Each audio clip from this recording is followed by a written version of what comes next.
చేయండి మేడం.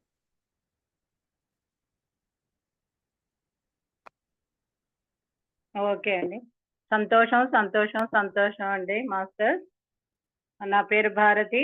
మన మాతృకల గురించి చెప్పుకున్నాం కదా. ఇంకా ఒక్కటి చాముండి మాత గురించి మనం చెప్పుకోలేదు. అప్పుడు కొంచెం సమయం చాలలేదు మనకి కదా, అందుకని ఆగిపోయింది. ఈరోజు చెప్పడానికి నాకు అవకాశం దొరికింది. ధన్యవాదాలండి. మనం చెప్పుకుందాం, ఇప్పుడు మొదలు పెడదాము చాముండి మాత గురించి. అలాగే చాముండి శక్తి మన శరీరంలో ప్లేట్లెట్ రూపంలో మన రక్తంలో ఉంది. ప్లేట్లెట్ గురించి చెప్పుకుందాం మనం. ఓకే అండి.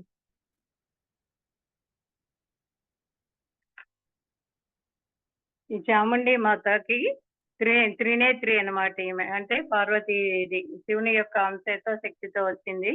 ఈమెకి 3 కళ్ళు ఉంటాయి, 4 చేతులు ఉంటాయి అన్నమాట. మనిషి ఎరుపు రంగులో ఉంటుంది. జుట్టు చాలా ఎక్కువగా, కొంచెం బాగా ముదురుగా, మందంగా, ఒత్తుగా అలా ఉంటుంది అనమాట. బాగా ఎక్కువ జుట్టుతోటి ఉంటుంది ఈవిడది. ఇది ఈమె చేతుల్లో 2 చేతుల్లో ఏమో కపాలము, దాంట్లో పుర్రె ఒక చేతిలో ఉంటాయి. ముందు ఉన్న చేతులు 2 ఏమో అభయ ముద్రలో ఒకటి, వరద ముద్రలో ఒకటి ఉంటాయి అన్నమాట. ఇంకా ఈమె మెడలో పుర్రెల హారం ధరించి ఉంటుంది ఈవిడ.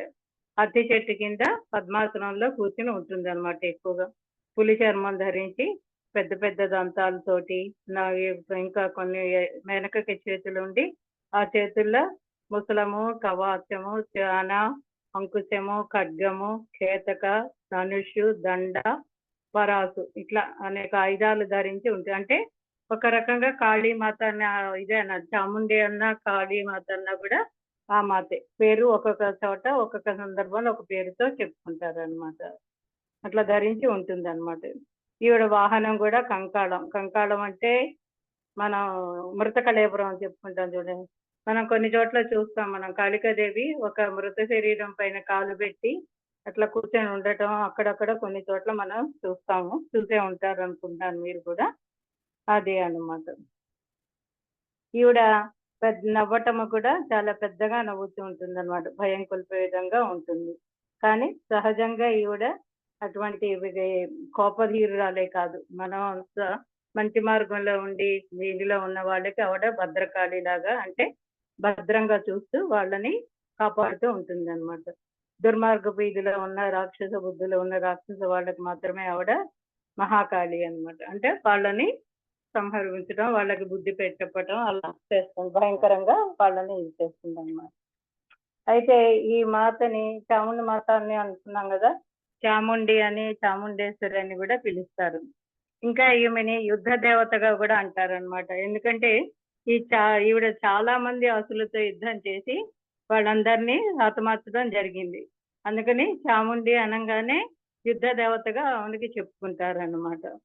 అట్లాగే వారిని, ఈ ప్రజల్ని, ఇంకా ఒక ఇది కూడా ఉంది ఈ అమ్మవారి మీద ఏంటంటే, ఈ మాతను పూజిస్తే అంటువ్యాధులు రావు, కరువు ఉన్న లాంటి విపత్తులు ఉంటే కూడా కాపాడుతుంది అని. అంటే ఇక్కడ అమ్మవారిని మనం కొన్ని చోట్ల గ్రామ దేవతలుగా కానీ ఇక్కడ కానీ మనం ఇప్పుడు తగ్గింది, కానీ ఇదివరకు రోజుల్లో ఈ తటపరని, చిన్న అమ్మవారని, పెద్ద అమ్మవారని అనుకుంటాం చూడండి. అలాంటివి వచ్చినప్పుడు అమ్మవారిని కొలవటం, అక్కడ బియ్యం ఇవ్వటం, పొంగళ్ళు ఇవ్వటం చేస్తుంటారు కదా. అట్లాగే కొంతమంది కొత్త సంవత్సరం ఉగాది రాగానే కొత్త బియ్యంతో పొంగల్ చేసి ఊళ్ళల్లో అమ్మవారికి సమర్పిస్తారు. అంటే పిల్లలకి పెద్దలకి అంటువ్యాధులు రాకుండా కాపాడుతుంది అని ఒక నమ్మకం అన్నమాట. అట్లా అందుకని ఈమెని అంటువ్యాధులు, కరువులు, విపత్తులు ఇలాంటివి ఏమి రాకుండా కాపాడుతుంది అనేటువంటి ఒక ఇది కూడా ప్రజల్లో ఉంది. ఇంకా కొంతమంది ఈమెని తాంత్రిక దేవతగా కూడా పూజిస్తారు. అంటే కొన్ని ప్రాంతాలు, ఇటు కేరళ వైపు కానివ్వండి, ఇటు అస్సాం వైపు, అటు కొన్ని ప్రాంతాల్లో తాంత్రికులు అంటే తంత్ర విద్యలు నేర్చుకున్న వాళ్ళు, మన మాంత్రికులు అన్నట్టే ఇక్కడ తాంత్రికులు కూడా ఉంటారు. వాళ్ళు ఎక్కువగా ఈ మాతని కొలుస్తుంటారు అనమాట తంత్ర విద్యలకు. ఈ తాంత్రికులు అనేవాళ్ళు 81 మంది బృందం ఉన్నది. ప్రఖ్యాతి కాంచిన వాళ్ళు, పెద్ద పెద్ద బృందం తాంత్రికులు అనేవాళ్ళు ఒక 81 మంది ఉన్నారు అనమాట. అట్లాగే ఈ చాముండి మాత పార్వతీదేవి యొక్క అంశ అని చెప్పుకున్నాం కదా. అంటే ఈ దేవతలందరూ ఇచ్చిన శక్తులన్నిటినీ తన శరీరంలో నుంచి కొంత కూడా ఒక భాగం తీసి వాటిని సమకూర్చుకొని చాముండి మాతగా రూపుదాల్చింది అనమాట. అట్లాగే ఈ కాళీ అనే పేరు కూడా ఈమెకే ఉన్నది. అంటే కాళీమాత ఈవిడే కాళీమాత అనే సందర్భం కూడా ఉన్నదన్నమాట. తర్వాత ఈవిడికి నైవేద్యాలు పెట్టేటప్పుడు కొన్ని ప్రాంతాల్లో మద్యం నైవేద్యం పెట్టడం, జంతు బలులు ఇవ్వటం ఇట్లా కూడా సమర్పిస్తారు. మామూలుగా ఏ దేవతలకి మనం మత్తు పదార్థం మద్యం లాంటివి పెట్టం కదండి నైవేద్యం. కానీ కాళీమాతకు మాత్రం మద్యం కూడా నైవేద్యంగా పెడుతూ ఉంటారన్నమాట. కానీ ఈ మానవ బలులు అనేది తర్వాత తగ్గిపోయింది. ఎందుకంటే ఈ ప్రజల్లో భక్తులు ఇవి జాతులు పెరిగినాయి. వైష్ణవులని, శైవులని, తర్వాత శక్తి సాంప్రదాయం ఇట్లా వచ్చాయి కదండి. అంతకుముందే శక్తి సాంప్రదాయమే ఎక్కువ ఉంది. తర్వాత వైష్ణవ సాంప్రదాయం, శైవ సాంప్రదాయం వచ్చిన తర్వాత ఈ బలులు అనే దానిని మార్చేశారు. అవి లేకుండా చేశారు అన్నమాట. అయితే అసలు ఇక్కడ దీని మూలాలు ఎక్కడి నుంచి వచ్చినాయి అంటే ఈ కొలుపులు ఇవన్నీ ఎక్కడంటే మన భారతదేశ మధ్య భారతం అంటే దాదాపు మధ్యప్రదేశ్ అటు ఏరియా వింధ్య పర్వతాలు అంటాం చూడండి. అక్కడ ఉన్నటువంటి గిరిజనులు ఈమెను కులదేవతగా పూజించే వాళ్ళు అనమాట. అక్కడి నుండి వచ్చింది ఈ సాంప్రదాయం మొదలు.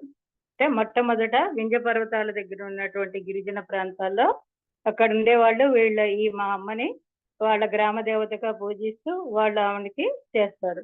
అక్కడ వాళ్ళు ఈమెనే వాళ్ళు కూడా కొన్ని గూడాలని తండాలని ఉంటాయి కదా. వాళ్ళు కూడా ఈ అమ్మని రకరకాల పేర్లతో పిలుచుకునేవాళ్ళు. కార్తీక్ అని, రక్తకాళి అని, రుధిరకాళి, చండాకాళి, రుధిరమాలాదేవి అని, రక్తేశ్వరి, రక్త చాముండి, పీర్కాళి అని ఇట్లా ఒక్కో ప్రాంతంలో ఒక్కో పేరుతో పిలుచుకుంటే పూజించేవాళ్ళు అన్నమాట. అదే నేపాల్లో కలరీదేవి అని అంటారు అన్నమాట. అంటే అభయకాళి అని చెప్పి కూడా దీనికి పేరు. చండీ అని కూడా అంటారు. మన చాముండి అన్నట్టే చండీ అని కూడా అంటారు అన్నమాట.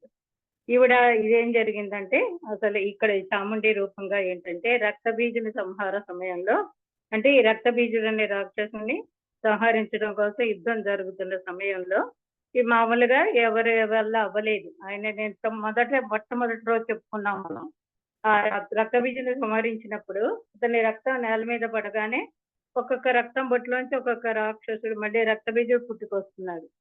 అప్పుడు జరిగిందనమాట ఇదంతా. అప్పుడు భూమి మీద పడ్డ అతని రక్త బొట్లన్నీ కూడా ఈవిడేం చేస్తుంది, తన యొక్క నాలికను చాచి చాలా విస్తరింపజేసి ఆ నాలికతో ఆ రక్తాన్ని కింద పడకుండా ఆపిందనమాట. ఆ రకంగా ఆ రక్త బీజుణ్ణి సంహారం చేసింది. అంటే ఆ రక్తం అంతా ఆవిడ పానం చేసి అతని సంహారం జరిపించింది. అంటే ఇంకొక రకం ఇది ఏంటి, మనం ఆధ్యాత్మికంగా కథలాగా చెప్పుకుంటాం. మనకి ఇది శాస్త్రపరంగా కాకుండా ఇప్పుడు మనం నేర్చుకుంటున్న ఆధ్యాత్మిక మార్గంలో మనలోనే రాక్షసులు మనలోనే ఉన్నారు, దేవతలు మనలోనే ఉన్నారు అంటారు. అంటే రాక్షసులు అంటే ఎవరైతే రాక్షస లక్షణాలతో ఉన్నారో అంటే మనలో ఉన్నటువంటి కఠినమైనటువంటి నెగిటివ్ గుణాలు ఉన్నవి అవే రాక్షసులు, అవే రక్త బీజులు అని. మనలో ఉన్నటువంటి మంచి గుణాలు ఏమున్నాయి అవే దైవ గుణాలు అన్నమాట. అలా రక్త బీజుడు అంటే ఇంకా మనలో విషయ వాసనలు అంటే విషయ వాసనలు అంటే అనేక విషయాల మీద మనకి కోరిక ఉంటుంది, ఆసక్తి ఉంటుంది. అదే కదా మన ఇంట్లో రేపు పండగనో లేకపోతే ఎల్లుండి మన చుట్టాలు వస్తున్నారనో మనం అది కొనుక్కోవాలనో ఇదనో అనేక విషయాలు వాటి మీద ఇప్పుడు ఏదో ఒకటి తీరితే ఒకటి మన ఆసక్తి అలా పెరుగుతూనే ఉంటుంది అనమాట. అట్లాగే మనలో కొన్ని అజ్ఞాన శక్తులు ఉంటాయి. అజ్ఞాన శక్తులు అంటే కొన్ని మనకు సరైన జ్ఞానం లేక దాని అజ్ఞానంతో అదే దారిలో వెళుతూ ఉంటాం. కానీ అది ఎప్పుడో మనకి ఇంకొకరి ద్వారా కానీ లేకపోతే మనకే కొన్ని అనుభవాల ద్వారా కానీ మనం మార్చుకుంటూ ఉంటాం అన్నమాట. అట్లాగే ఈ అమ్మవారు ఏం చేస్తుందంటే మనలోని శక్తి అంటే రాక్షస శక్తులన్నింటినీ తొలగించేసి మనలో దైవీ రూపాలని నిర్మించి ఏర్పాటు చేసి మనని మంచి గుణాత్ములుగా మంచి దారిలోకి నడిపిస్తుంది. తర్వాత అనేకత్వం వైపుకి తీసుకొస్తుంది. అంటే భేదభావాలు లేకుండా అద్వైతం అంటే నువ్వు వేరు నేను వేరు దేవుడు వేరు ఇట్లా అన్ని వేరు వేరుగా చూస్తాం. కానీ అందరం ఆత్మస్వరూపంగా మనం స్థితమైనప్పుడు అంటే మనం ఆత్మలమే ఈ శరీరం కాదు అని ఎప్పుడైతే స్థిరంగా మనం తెలుసుకొని ఆ స్థితిలో ఉంటామో అప్పుడు ఏకత్వంలోకి అందరూ ఒకటే, అంతా ఆత్మలో ఉంది ఒకటే, ఒక పరబ్రహ్మ నుండి వచ్చినవే కాబట్టి ఆ విధంగా అందరం కూడా ఒకటే. మన ఋషుల గ్రూపు చెప్పుకున్నప్పుడు మేడం చెప్పారు చూడండి, కశ్యప మహర్షి ఈ సృష్టికర్త. ఆయన 13 మంది భార్యల ద్వారా ఈ సృష్టిలోని అన్ని జాతుల్ని కూడా ఆయన సృష్టించారు. అంటే ఆయన జన్మనిచ్చారనమాట. అంటే ఆ రకంగా చూస్తే ఇప్పుడు మరి ఒక్క తండ్రి జంతువులు కానివ్వండి, రాక్షసులు, నాగులు, గరుడు, వృక్షాలు, పక్షులు అన్నిటికీ తల్లులు వేరు గాని తండ్రి ఒకడే. అంటే మరి ఏమైతుంది? ఈ సృష్టిలో ఉన్న అన్ని జీవులు కూడా సోదరులే అవుతారు కదా! మరి అట్లా చూసినప్పుడు ఒకే కడుపున పుట్టిన వాళ్ళే అవుతారు మనం. ఆ రకంగా మన ఈ ఆత్మ స్వరూపంగా తెలుసుకున్నప్పుడు అద్వైతం అనేది పోయి ద్వైతం అనేది పోయి అద్వైతంలోకి వస్తాం. అంటే అనేకత్వం నుంచి ఏకత్వంలోకి వస్తాం. దీనిని సమాధి స్థితి అని కూడా అంటారనమాట. అంటే చాముండి మాత అంటే సమాధి స్థితిలోకి తీసుకెళ్లే మాత. అంటే యోగపరంగా చూస్తే దీంట్లో అర్థం ఏంటంటే చాముండి మాత అంటే చాము అంటే మనలోని మూలాధారం అన్నమాట. అంటే మన చక్రాలు 7 చక్రాలు చెప్పుకుంటాం కదా, మూలాధారం నుంచి సహస్రారం వరకు అన్నమాట.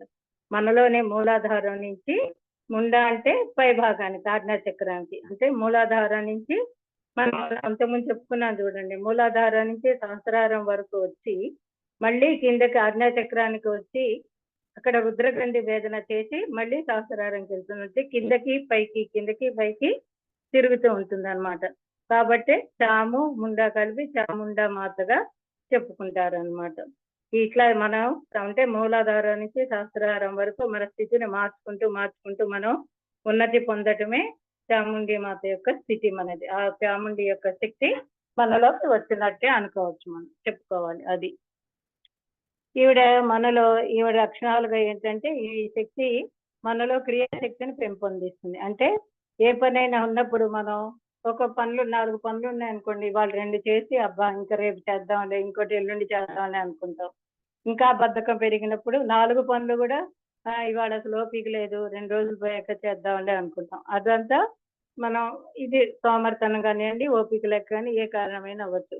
కానీ ఈ శక్తి మనలో ఉన్నప్పుడు క్రియాశక్తి ఎక్కువ. అంటే ఏ పనినైనా చేసేయగలుగుతాం, చేసేయాలి అనే ఆసక్తి, చేసేటువంటి శక్తి కూడా ఉంటాయి అన్నమాట.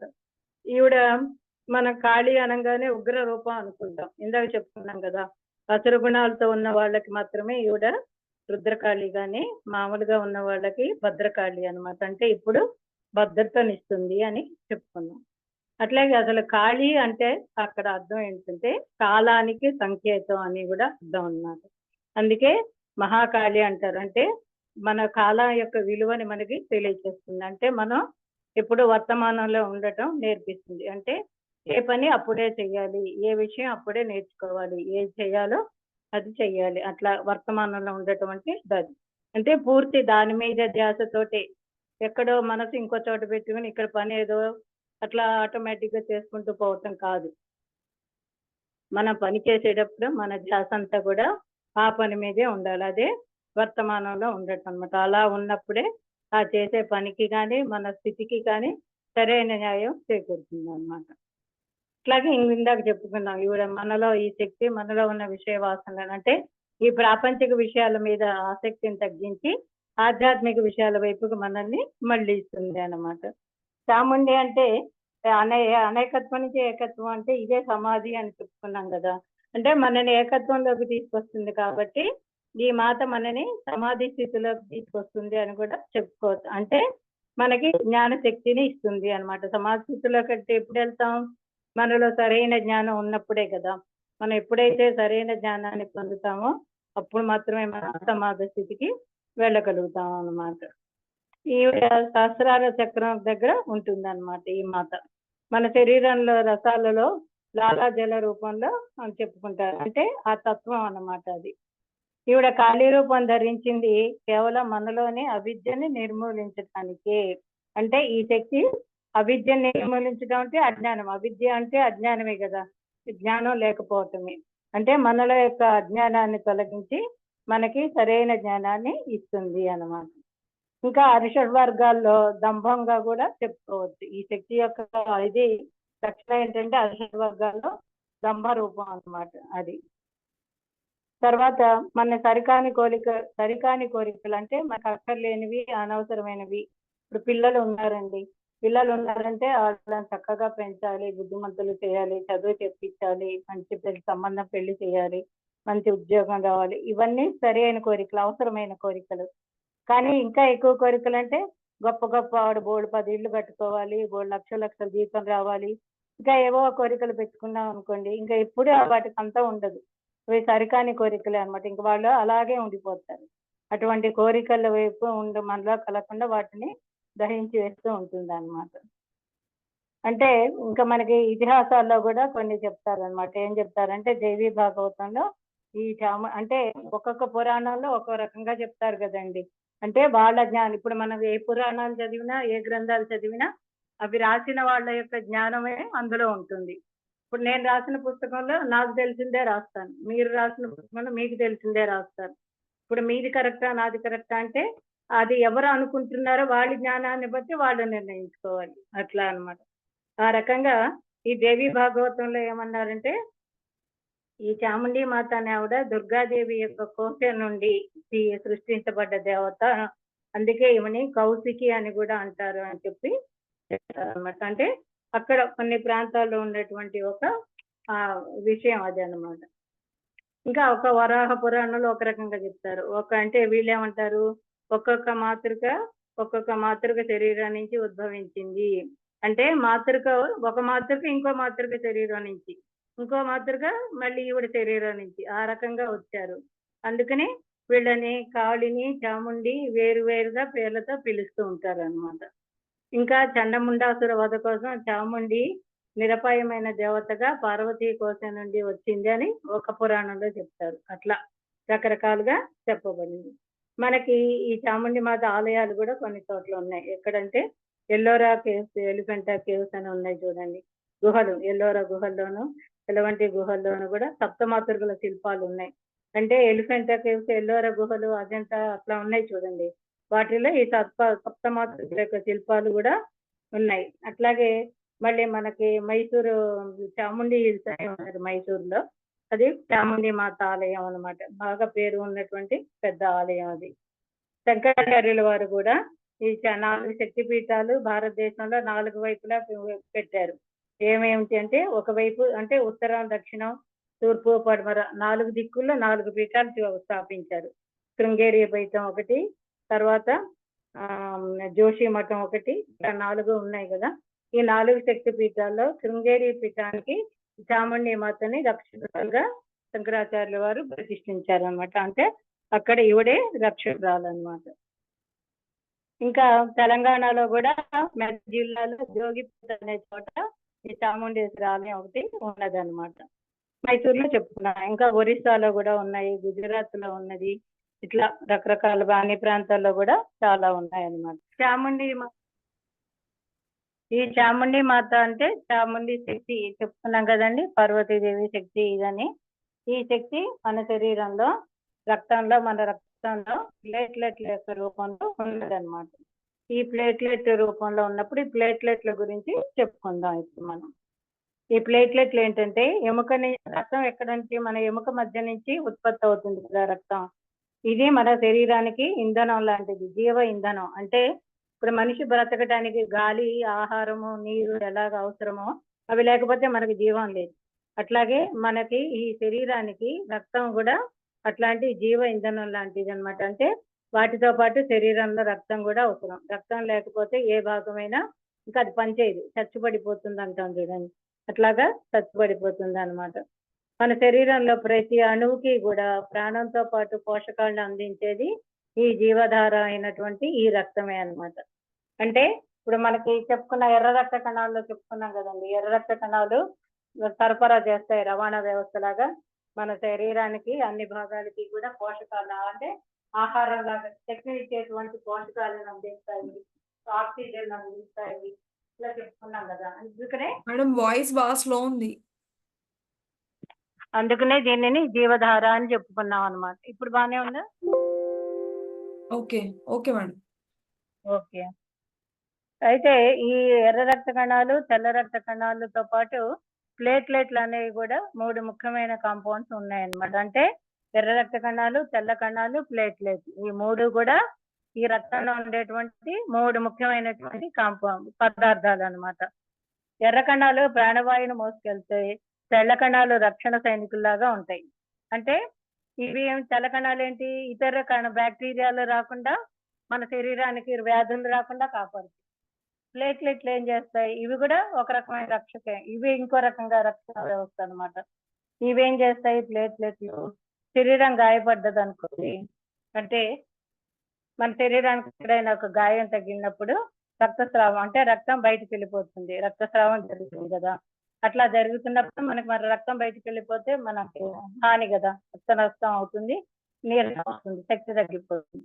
కాబట్టి ఆ రక్తస్రావం జరగకుండా రక్తాన్ని గడ్డ కట్టడానికి ఇవి ప్రయత్నం చేస్తాయి. అంటే రక్తం పలుచగా ఉంటే తొందరగా కారిపోతుంది, కొంచెం చిక్కబడింది అనుకోండి తొందరగా వెళ్ళదు కదా. అందుకని కొంచెం గట్టి పడేటట్టుగా చేస్తాయి అన్నమాట. అట్లాగే ఇంకా ఇవి రక్తం ఇవి తక్కువ ఉన్నాయనుకోండి, ప్లేట్లెట్స్ సమమైన స్థాయిలో ఉంటే లేకపోతే రక్తం గడ్డం కట్టడం అనేది తగ్గిపోతుంది. అప్పుడు రక్తస్రావం జరగడానికి అవకాశం ఎక్కువగా ఉంటుంది అన్నమాట. అంటే మనకి శరీరంలో ప్లేట్లెట్లు అనేవి ఎప్పుడూ ఒకే స్థాయిలో ఉండవు. ఒక్కోసారి ఎక్కువ ఉంటుంటే, ఒక్కోసారి తక్కువ ఉంటుంటాయి. అయితే అవి కొంతవరకు అటు ఇటు మధ్య జరిగినా మనకేం ప్రమాదం ఉండదు. ఏవైనా కూడా ఇది ప్రమాదకరమేం కాదు. ఎక్కువ అయినప్పుడు మాత్రమే అది ఇది ఉంటదన్నమాట. అట్లాగే మన శరీరంలో ఇవి బాగా తగ్గినప్పుడు ఏమవుతుంది? రక్తస్రావం ఎక్కువ అవుతూ ఉంటుంది. ఇంకా తక్కువ ఉన్నప్పుడు మన శరీరం మీద మచ్చలు రావటం కూడా కనిపిస్తాయి. అంటే ప్లేట్లెట్లు బాగా తగ్గిపోయినప్పుడు శరీరం మీద అక్కడక్కడ మచ్చలు వస్తాయన్నమాట. ఇవి ఎందుకు తగ్గుతాయి అనటానికి చాలా కారణాలు ఉన్నాయి. ప్లేట్లెట్లు మన శరీరంలో ఎందుకు తగ్గుతున్నాయి? తగ్గడానికి కారణం ఏంటి?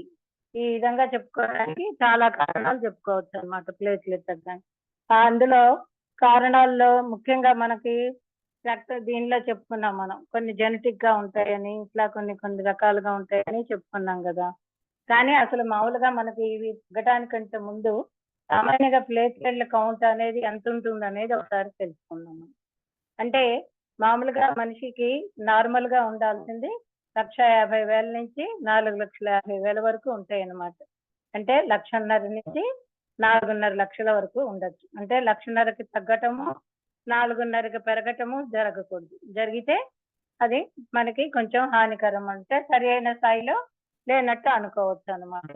ఎప్పుడైనా మనకి ఏదైనా ఇన్ఫెక్షన్ రావటం కానీ, లేకపోతే ఈ రక్తం మనకి ఏర్పడేది ఎముక మధ్య నుంచే కదా, ఆ ఎముక మధ్యలో ఇన్ఫెక్షన్ రావటం కానీ, లేకపోతే ఏమైనా జ్వరాలు, డెంగ్యూ లాగా దోమల యొక్క దీంతో జ్వరాలు రావటం కానీ, ఇంకా ఎముక మధ్యలో వచ్చే కొన్ని వ్యాధులు ఉంటాయి. లుకేమియా అని, లింఫోమా అని, క్యాన్సర్ అని, ఇట్లా కొన్ని రకాలైనటువంటి వ్యాధులు ఉంటాయి. ఆ వ్యాధులు వచ్చినప్పుడు ఈ ప్లేట్లెట్ల యొక్క ఉత్పత్తి తగ్గిపోతుంది. అప్పుడు ప్లేట్లెట్లు అనేవి మనకి తొందరగా రావు అన్నమాట. ఎక్కువ కావాల్సినంత స్థాయిలో శరీరంలో ఏర్పడవు. ఇంకా ఇదే కాకుండా కొంతమందికి జన్యుపరంగా కూడా చిన్నప్పటి నుంచి తగ్గడం ఉంటుంది. అంటే వారసత్వంతో, పుట్టుకతోటే వాళ్ళకి సంఖ్య తక్కువ ఉంటుంది. అంటే మనకి 1,50,000 నుంచి 4,500 అనుకోండి, వాళ్ళకి ఇంకొంచెం తక్కువ. మనందరికి 2-3 లక్షలు ఉంటే వాళ్ళకి ఎప్పుడు చూసినా 1,50,000 ఉండటము, లేకపోతే ఎప్పుడు చూసినా 1,00,000 ఉండటము, అట్లా ఉంటుంది. అది కూడా అదేంటి వారసత్వ కారణం అన్నమాట. అది జన్యుపరంగా వస్తుంటుంది అన్నమాట. ఇంకా వర్షాకాలం వచ్చినప్పుడు కొన్ని ఇన్ఫెక్షన్లు ఎక్కువగా వస్తాయి. వాటిల్లో ఇప్పుడు రోజుల్లో ముఖ్యంగా చెప్పుకునేది మనందరికీ తెలిసిందే డెంగ్యూ. ఈ డెంగ్యూ వచ్చినప్పుడు అనేది ఎక్కువగా ప్రస్తుతం మనందరిలో ఇబ్బందికరంగా ఉన్నది. ఈ దోమకాటు వల్ల డెంగ్యూ రావటం, ప్లేట్లెట్లు తగ్గిపోవటం. అయితే ఇప్పుడు దానికి కూడా ట్రీట్మెంట్ వచ్చింది. ఇప్పుడు అంత ప్రమాదకరంగా లేదు అనుకోండి, అది మార్పు జరిగింది. అయితే మనకి 1,50,000 నుంచి 4,500 వరకు ఉండాలి అని చెప్పుకున్నాం కదా. కానీ ఇప్పుడు 1,50,000 కంటే అవి కొంత తగ్గినా, 1,00,000 తగ్గినా, 50,000 తగ్గినా, 50,000కి వచ్చినా, ఇదొచ్చినా వాటిని మనం పెంచుకోవాలి కానీ ప్రమాదకారి కాదు. మనం దానికి ట్రీట్మెంట్ లాగా అవసరం లేదు. ఆహారాలతో పెంచుకోవచ్చు, కొన్ని వ్యాయామాలతో కానీ అట్లా పెంచుకోవచ్చు. కానీ లాస్ట్ 10,000 కంటే తగ్గితే మాత్రం చాలా కంగారు. అంటే ఇంక అప్పుడు ఒక్కసారే ప్రమాదం ముంచుకొస్తుందన్నమాట. ఎందుకంటే ఇంక అది లీస్ట్ కదా. 10,000కి వచ్చిందంటే మనకి ఇంకా టైం ఉండదు. ఒకేసారి ముంచుకొస్తుంది, ప్రమాదకారి అవుతుంది. కాబట్టి 1,00,000కి వచ్చినప్పుడే మినిమం మనం జాగ్రత్త పడాలి. ఎందుకంటే ఇది క్రమంగా స్లోగా తగ్గటం అనేది ఉండదు. ఒక్కసారి తగ్గిపోవటం కూడా జరుగుతుంది. వేలకు వేలు తగ్గిపోతాయి అన్నమాట. అందుకనే 1,50,000 అనే మినిమం తగ్గకుండా అట్లీస్ట్ 1,00,000 వరకు వస్తేనే మనం జాగ్రత్తలు తీసుకొని వెంటనే సీరియస్ గా వాటిని పెంచుకోవడానికి ప్రయత్నించాలన్నమాట. అంటే మన 10,000 కన్నా బాగా తక్కువ ఇచ్చినప్పుడు కంగారు పడాలి. అంతేగాని అంతవరకు ఇది ఉన్నప్పుడు కంగారు పడాల్సిన అవసరం లేదు. కానీ అలాగని మనం వదిలేయాల్సిన అవసరం కూడా ఉంది. ఇంకా తగ్గినప్పుడు మాత్రం ఏం చేస్తారు? అర్జెంట్‌గా ప్లేట్‌లెట్ పెరగాలంటే ఇప్పుడు సమయం ఉండదు కాబట్టి రక్తం ఎక్కించినట్టు ఈ ప్లేట్‌లెట్‌లను గూడా మన శరీరంలోకి ఎక్కిస్తారనమాట. ఈ ప్లేట్‌లెట్లు అనేది మనకి వాటి యొక్క లైఫ్ అంటే అది ఒక కణం ఎంత కాలం బతుకుతుంది, ఎట్లా ఉంటుందనేది ఉంటది గదా!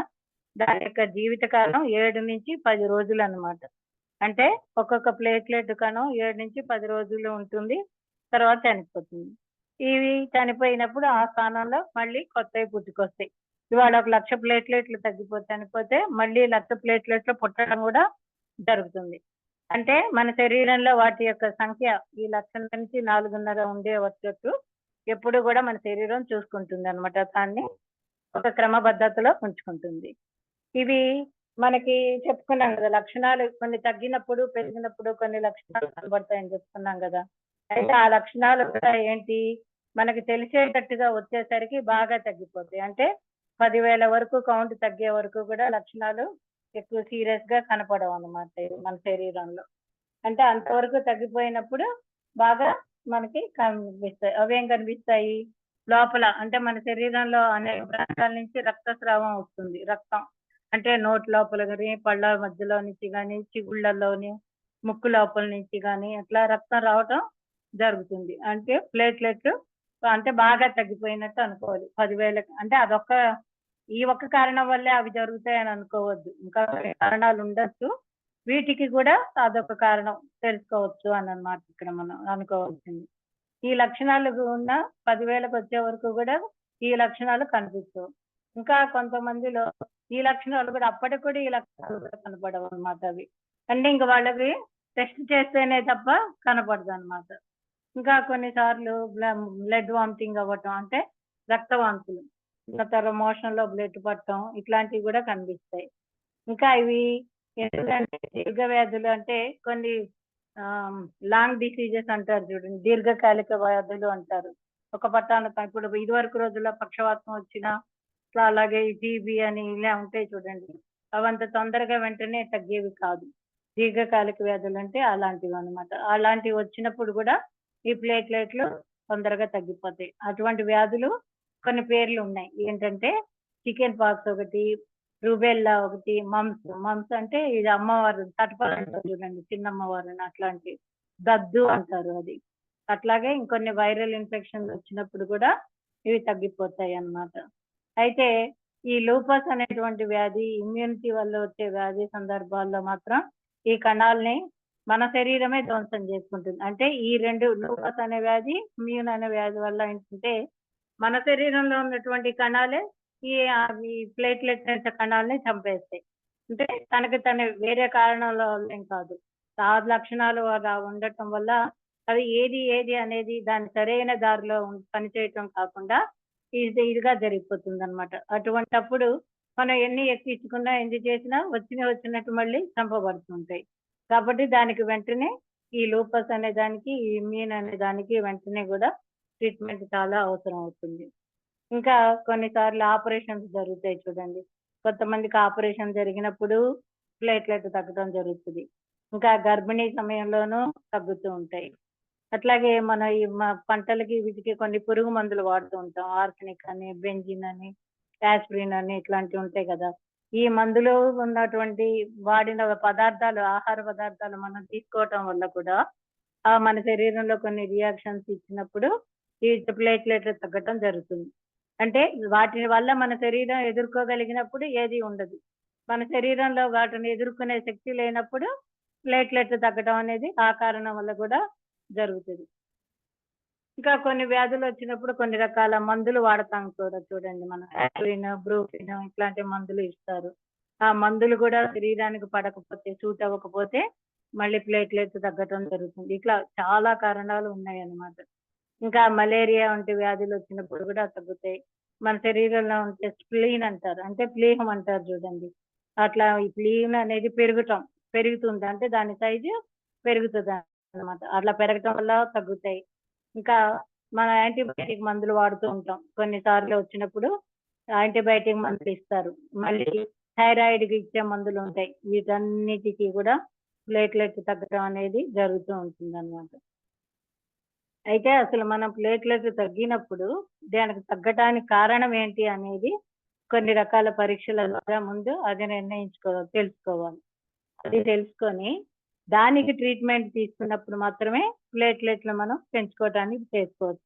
ఆ కారణం తెలుసుకోకుండా దానికి ట్రీట్మెంట్ తీసుకోకుండా కేవలం ప్లేట్లెట్లు పెంచుకున్నాం అనుకోండి ఏం లాభం ఉండదు. మళ్ళీ ప్లేట్లెట్ తగ్గుతాయి. మనం ఎక్కించినా మళ్ళీ తగ్గిపోతాయి.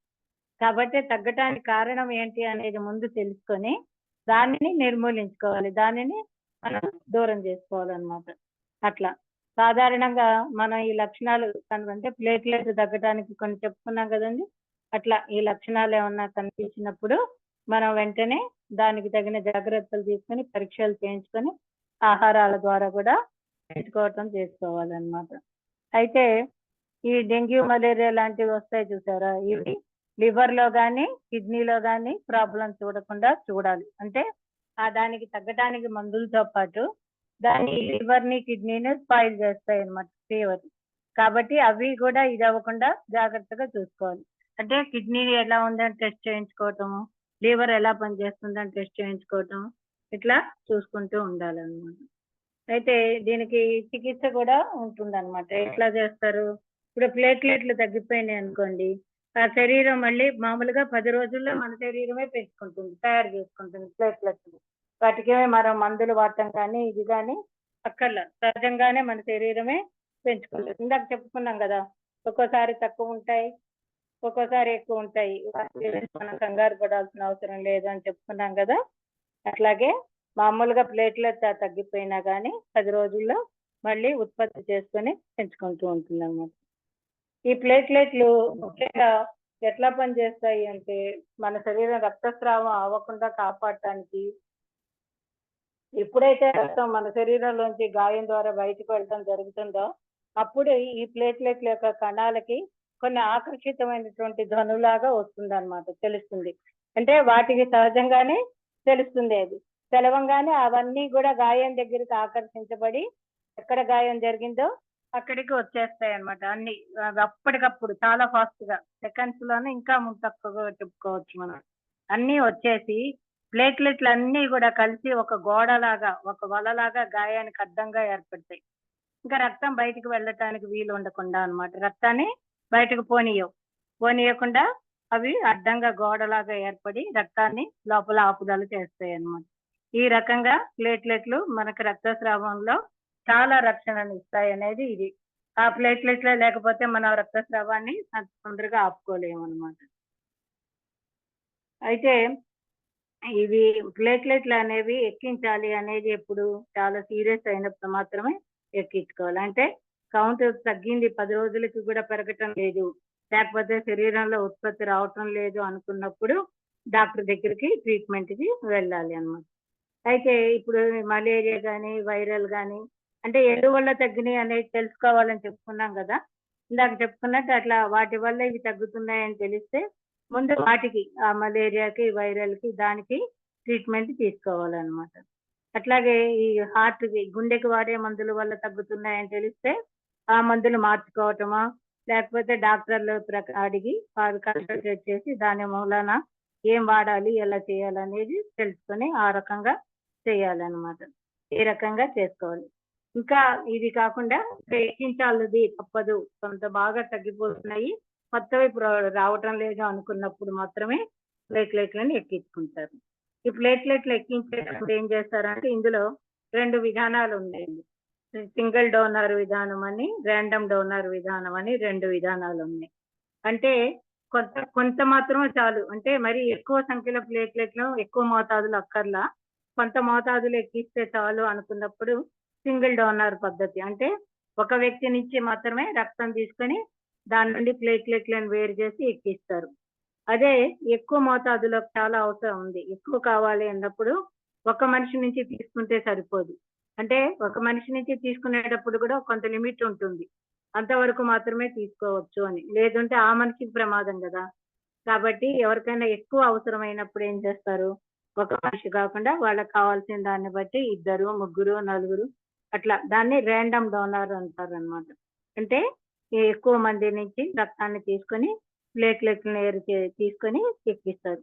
ఇప్పుడు ఇట్లా ముగ్గురు, నలుగురు దగ్గర నుంచి తీసుకొని ఆ ప్లేట్‌లెట్‌లనన్నీ పరీక్షించి అవన్నిటిని కలిపి మళ్ళీ ఒకటిగా ఎక్కిస్తారు. అలా వేరు వేరుగా ఎక్కించలేరు కదా! అవన్నీ కూడా మళ్ళీ కలిపి ఎక్కిస్తారు. దానివల్ల ఏమవుతుంది, ఇప్పుడు ఒక్కొక్క మనిషిలో ఒక్కొక్క రకమైనవి ఉండొచ్చు. వాళ్ళ శరీర తత్వాన్ని బట్టి వాళ్ళ రక్తంలో అవి ఉంటాయి గదా! ఇప్పుడు ఒక మనిషిదే అనుకోండి, అతని యొక్క లక్షణాలు, అతని యొక్క శరీర తత్వమే ఉంటుంది కాబట్టి ఈ ఎక్కించుకున్న వాళ్ళ శరీరం గూడా తట్టుకుంటుంది. కానీ ముగ్గురు, నలుగురు దగ్గర నుంచి తీసుకున్నప్పుడు వాళ్ళ ముగ్గురు, నలుగురు శరీరంలో ఉన్నటువంటి లక్షణాలు, వాటి యొక్క తత్వము, గుణాలు, ఈ ఒక్క శరీరం వాటన్నిటిని గూడా తట్టుకోవాలి. వాటన్నిటిని కూడా కవర్ చేసుకోగలగాలి. కాబట్టి ఇది కొంచెం రిస్కీ సిస్టమ్. అంటే దీంట్లో కొంచెం రిస్క్ ఎక్కువ ఉంటుందన్నమాట. దానివల్ల మళ్ళీ కొంచెం సైడ్ ఎఫెక్ట్‌లు వచ్చేవి ఉంటాయి. కొందరికి రాకపోవచ్చు కూడా తెలీదు. అయితే వీటిని తీసుకున్నప్పుడు దానికి అవసరమైనటువంటి జాగ్రత్తలు, మళ్ళీ అవసరమైనటువంటి ట్రీట్మెంట్ గూడా తీసుకుంటూ ఉంటారనమాట. మామూలుగా ఒక మనిషి నుంచి తీసేటప్పుడు 30,000-50,000 వరకు కౌంట్ పెరుగుతుంది. అంటే ఇప్పుడు రక్తం ఈ ప్లేట్‌లెట్లు ఎక్కిస్తే ఒకసారి తీసుకున్నప్పుడు 30,000-50,000 వరకు కూడా పెరుగుతాయి. దీనివల్ల. అదే రాండమ్ అంటే 5 లేక ఎక్కువ మంది దగ్గర తీసుకున్నప్పుడు ఇంకా ఎక్కువ సంఖ్యలో ఒక్కసారి అంటే లక్షల్లో పెరగాలన్నమాట బాగా. అంటే 10,000కి వచ్చేసిందనుకోండి, అతను కనీసం 1,50,000 దాకా రావాలి గదా! అంటే ఒకళ్ళ దగ్గర సరిపోదు. ముగ్గురు దగ్గర తీసుకోవాలి. 50,000, 50,000 పెంచుకోవాలి. ఆ రకంగా అన్నమాట. అట్లా. దానికి అప్పుడు వాటి కౌంట్ ఎక్కువగా పెంచుకోగలుగుతారన్నమాట. ప్లేట్‌లెట్లని రక్తం నుంచి సెపరేట్ చేసి వాటిని కలిపి ఎక్కిస్తారని చెప్పుకున్నాం గదా! ఆ రకంగా దీన్ని ఎక్కించడం జరుగుతుందన్నమాట. అయితే ఈ రియాక్షన్ రాకుండా దానికి చాలా జాగ్రత్తలు తీసుకుంటూ మనం ఇదిగా ఉండాలి. ఎటువంటి ప్రమాదము భయపడాల్సిన అవసరము ఉండదు. ఇంకొక జాగ్రత్త ఏంటంటే ఇన్ఫెక్షన్స్ రాకుండా చూసుకోవాలి. అంటే అది కొత్త రక్తము, కొత్త కణాలు కాబట్టి మన శరీరంలో కొన్ని అంటే మన శరీరంలో ఉండే కణాల వల్ల కూడా వాటిని కలుపుకోలేకపోవటం వల్ల కూడా కొన్ని ఇన్ఫెక్షన్స్ వస్తాయన్నమాట. అటువంటి ఇన్ఫెక్షన్స్ రాకుండా కూడా ఉంచుకోవాలి. ఈ ప్లేట్‌లెట్‌లని స్టోర్ చేయాలంటే ఏం చేస్తారు? ఫ్రిడ్జ్‌లో ఉంచడం లాంటివి కూడా కాదు. రూమ్ టెంపరేచర్‌లోని స్టోర్ చేస్తారు. అంటే చల్లటి ప్రాంతంలోనూ ఉంచుకోకూడదు. ఎక్కువ వేడి ప్రాంతంలోనూ కూడా ఉండుకోకూడదనమాట. సమమైన రూమ్ టెంపరేచర్ మామూలుగా మనం ఉండేటువంటి ఎట్లా ఉంటుందో ఆ రకంగా వీటిని నిల్వ చేసి పెట్టడం అనేది జరుగుతుందనమాట ప్లేట్‌లెట్‌ని. మామూలుగా ఈ ప్లేట్‌లెట్‌లని మామూలుగా ఎట్లా చేస్తారంటే ఒక ఒకటి ఎక్కిస్తే ఇప్పుడు మనం తగ్గినయి ఎక్కించుకున్నాం అనుకోండి. ప్లేట్‌లెట్ కణాలు 10 రోజుల వరకు బతుకుతాయి అన్నాం గదా! ఈ 10 రోజుల తర్వాత ఇవి ఉండవు. ఇవాళ ఎక్కించినవి ఇదే చనిపోతాయి. అంటే ఈ లోపల మన శరీరం కొత్త వాటిని ఉత్పత్తి చేసుకోగలగాలి.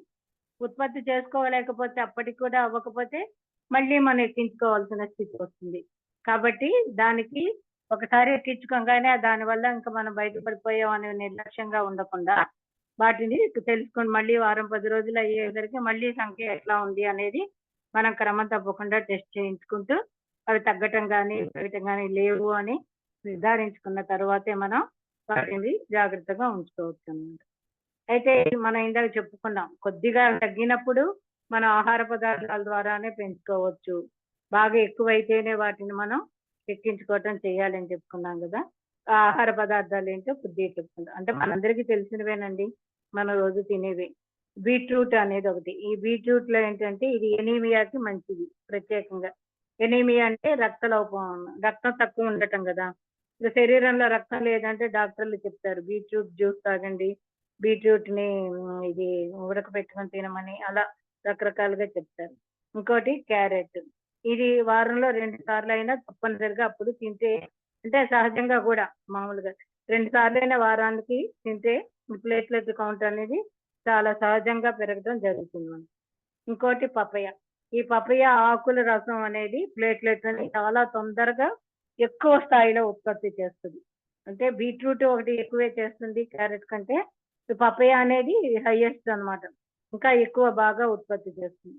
అందుకే ఇప్పుడు ఇది ఈ పపయ ఆకుల టాబ్లెట్లు గూడా వచ్చినియి. డాక్టర్లు గూడా అవే ఇస్తున్నారు ఇప్పుడు మనకి. ఎందుకంటే దీంట్లో ఫైబర్లు ఉన్నాయి, పొటాషియం ఉన్నది, కొన్ని విటమిన్స్ ఉన్నాయి, వైట్ బ్లడ్ సెల్స్ పెంచుతుంది. ఇట్లా డెంగ్యూ ఫీవర్ వస్తే దానికి నిరోధనగా కూడా ఉంటుంది అనమాట. ఈ పపాయ అనేది ప్లేట్లెట్లకి చాలా ఉపయోగకరమైనది. తర్వాత వెల్లుల్లి కూడా, మనం తీసుకునే వెల్లుల్లి కూడా సహజంగా మన యొక్క ప్లేట్లెట్ల కౌంట్ పెరగటానికి సహాయకారిగా ఉంటుంది అనమాట ఇది. కాబట్టి దీన్ని మనం మామూలు కూడా వంటల్లో యాడ్ చేసుకుని తింటూ ఉంటే అప్పుడప్పుడు ప్లేట్లెట్లు తగ్గడం అనేది జరగదు, పెరగాల్సి ఉన్నప్పుడు పెరుగుతుంది కూడా. ఇంకా ఆకుకూరలు కూడా, అంటే కౌంట్ తక్కువ ఉన్నప్పుడు ఆకుకూరలో విటమిన్ కే ఎక్కువగా ఉంటుంది కాబట్టి ఈ కే విటమిన్ కూడా అవసరం కాబట్టి ఆకుకూరలు తీసుకోవాలి. ఇంకొకటి దానిమ్మ. దానిమ్మ అనే దాంట్లో విటమిన్ సి ఎక్కువగా ఉంటుంది. ఇంకా వ్యాధి నిరోధక శక్తి కూడా పెరుగుతుంది. విటమిన్ ఏం చేస్తుందంటే రోగ నిరోధక శక్తిని ఎక్కువగా చేస్తుంది మనకి. అందుకని ఈ దానిమ్మ అనేది తీసుకోవటం వల్ల ఈ రోగ నిరోధకం ఉంటుంది, కౌంట్ కూడా పెరుగుతుంది. 2 విధాలుగా కూడా ఉంటాయి. ఇంకా ఐరన్ కూడా ఉంటుంది అన్నమాట ఇది. తర్వాత ఖర్జూరాల్లో ఐరన్ అనేది ఎక్కువ స్థాయిలో ఉంటుంది బాగా. అంటే న్యూట్రియంట్స్ కూడా, అంటే డైజెషన్ కూడా బాగానే ఉంటాయి అన్నమాట. ఇవి శరీర అరుగుదలగానే ఉంటాయి. ఖర్జూరం కూడా, ఇందులో ఐరన్ కూడా ఎక్కువగా ఉంటుంది. ఇంకో ఫ్రూట్ ఆప్రికాట్ అనే ఫ్రూట్ అన్నమాట. ఈ ఆప్రికాట్ అనే ఫ్రూట్ లో కూడా ఐరన్ ఎక్కువగా ఉంటుంది అన్నమాట. ఇది రోజుకి 2 సార్లు తింటే కౌంట్ బాగా పెంచుకోవచ్చు. అంటే ఎక్కువగా మనకి కౌంట్ తొందరగా పెరగాలి అనుకున్నప్పుడు ఈ ఆప్రికాట్ ని రోజుకి 2 సార్లు తినాలి. ఇంకోటి ఎండు ద్రాక్ష. ఈ ఎండు ద్రాక్ష అనే దాంట్లో 30% ఐరన్ ఉంటుంది అన్నమాట దీంట్లో. కాబట్టి రోజు కూడా ఒక గుప్పెడు ద్రాక్ష మనం చేతితో ఇట్లా ఒక గుప్పెడు ద్రాక్ష తీసుకొని తినటం వల్ల ఆరోగ్యానికి చాలా మంచిది. ఈ రకంగా ప్లేట్లెట్ల యొక్క ఇది తెలుసుకుంటూ మనం మన జాగ్రత్తలో మనం ఉన్నప్పుడు ఏ భయము లేదు, ఏ ఇది లేదు. మనం ఈ రకంగా జాగ్రత్తలు తీసుకుంటూ తెలుసుకొని మన ఆరోగ్యాన్ని కాపాడుకుంటూ మన జీవనాన్ని చక్కగా ఆనందంగా ఆరోగ్యంగా జీవించవచ్చు మాస్టర్.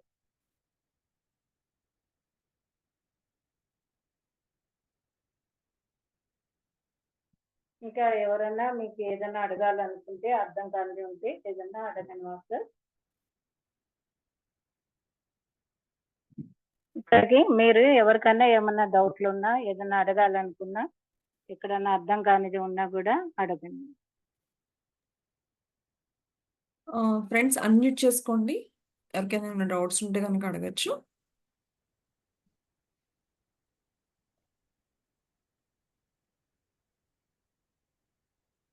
ఓకే, ఎవరికి ఏమీ లేవా మరి? ఇంకా టైం ఉందా సుజాత? అంటే ఒక చెప్పండి మేడం. అంటే సమయం ఉంటే ఇది ఇంకా ఎవరు ఏం మాట్లాడక్కర్లేదు అంటే కంపారిజన్ చెప్పుకుంటాం కదా మన చాముండి చెప్పండి మేడం, చెప్పండి. చెప్పునా? పర్లేదా? చెప్పండి, పర్వాలేదు. ఓకే. ఇప్పుడు చాముండి మాత శక్తి మన శరీరంలో ప్లేట్లెట్ల రూపంలో ఉంది రక్తంలో అని చెప్పుకున్నాం కదా.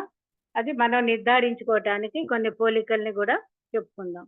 ఇప్పుడు మనం ఇందాక చాముండి శక్తి యొక్క లక్షణాలు చెప్పుకున్నప్పుడు ఆ చాముండి మాత మనలోని విషయ వాసనలను తొలగించి మనల్ని బయట అంటే విషయవాసన తొలగించి బయట విషయాల వైపు ఆసక్తి కాకుండా లోపల వైపుకి అంతర్ముఖం ఆత్మ వైపుకి మళ్ళిస్తుంది అని చెప్పుకున్నాం.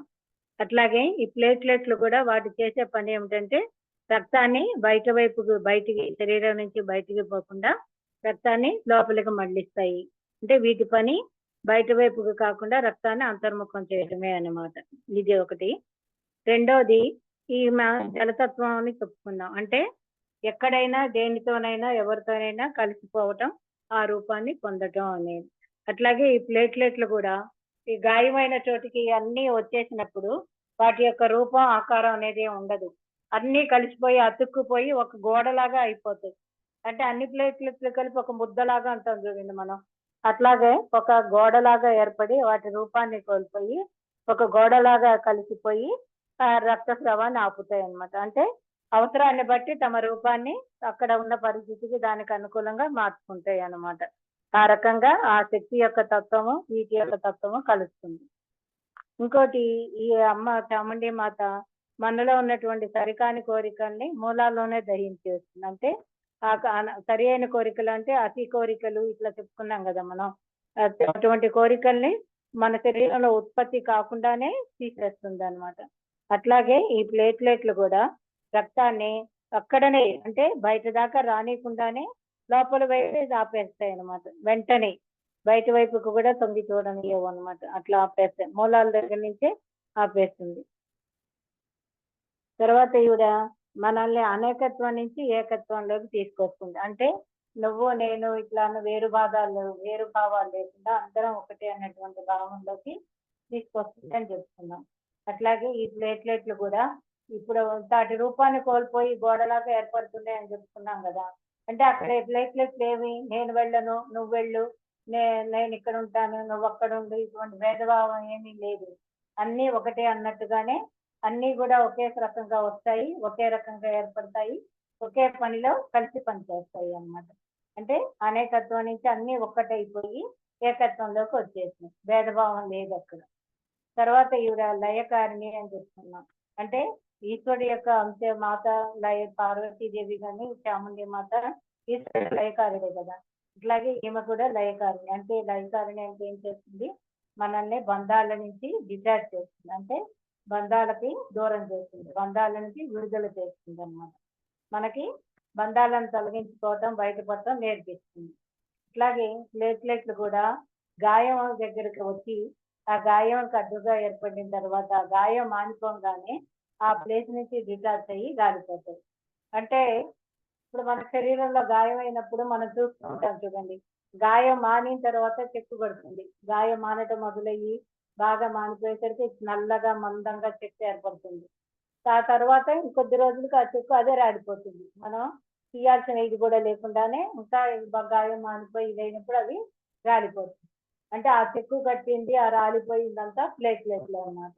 అంటే వాటి పని అయిపోగానే గాయం మానిపోవడం జరగంగానే అవి ఆ శరీరం నుంచి డిటాచ్ అయిపోతున్నాయి, రాలిపోతున్నాయి. అంటే ఆ బంధం నుంచి విముక్తి పొందుతున్నాయి అన్నమాట. ఈ రకంగా అంటే అక్కడ వాటి లక్షణం ఏంటి, శరీరంలో ఉన్నంత వరకు శరీరానికి రక్షణగా తమ విధిని తమ కర్తవ్యాన్ని నిర్వర్తించాయి.